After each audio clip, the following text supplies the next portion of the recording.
کوئی شخص آتا ہے امام رضا علیہ السلام کی خدمت میں، کہتے ہیں کہ یبنا رسول اللہ، اے فرزند رسول،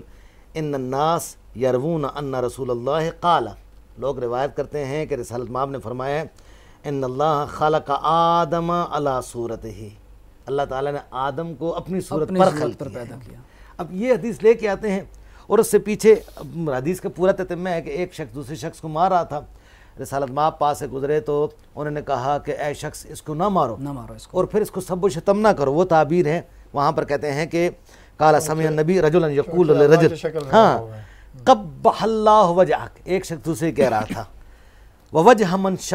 یشبہک، اور اس کے چہرے کو بھی اللہ کیا کرے، کبھی کرے جو تمہارے مشابہ۔ فقال رسول اللہ ما لا تقل ھذا، چپ ہو جو ایسا نہ کہو، فإن اللہ خلق آدم علی صورتہ، اللہ تعالیٰ نے آدم کو اپنی صورت پر پیدا کیا۔ یہی سوال آ کے امام رضا علیہ السلام سے ہوا، فقاتلہم اللہ، اللہ ان کو تباہ کرے، اللہ ان کو غرق کرے۔ حافظوا اول الحدیث، انہوں نے حدیث کے ابتدا کو ایک حصے کو حذف کر دیا، وہی بیانی تعبیر ہے۔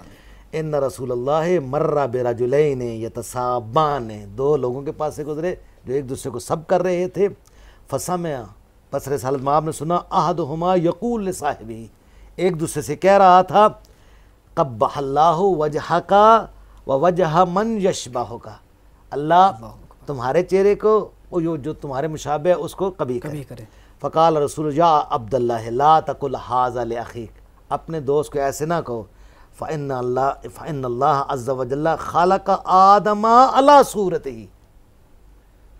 ایسا نہیں ہے کہ اللہ نے آدم کو اپنی صورت میں خلق کیا ہے، بلکہ کہنے کا مطلب یہ ہے کہ یہ بندہ جس کو تم یہ کر رہے تھے یہ آدم کے مشابہ ہے، یہ ساری اولاد آدم کم شکل ہے، نہ اللہ کم شکل ہے۔ اب اصل معنی یہ حدیث تھا کہاں سے کہاں چلی جاتی ہے، آدم کو اللہ نے اپنی صورت پیدا کیا، یہ مقصود نہیں ہے رسالت مآب۔ معصومین نے اپنی حدیث کے صحیح ہونے کے من جملہ معیارات میں سے ایک اہم معیار یہ بیان کیا ہے، ہماری حدیث کو قرآن کے مقابلے میں رکھو، اگر ہماری حدیث قرآن کے مطابق ہے، اس کے مفہوم سے سازگاری رکھتی ہے تو پھر لے لو، اگر نہیں ہے تو پھر اس کو چھوڑ دو۔ لم نقل ہو، ہم نے اس کو نہیں کہا، فضربوہ علی الجدار، اس کو دیوار پر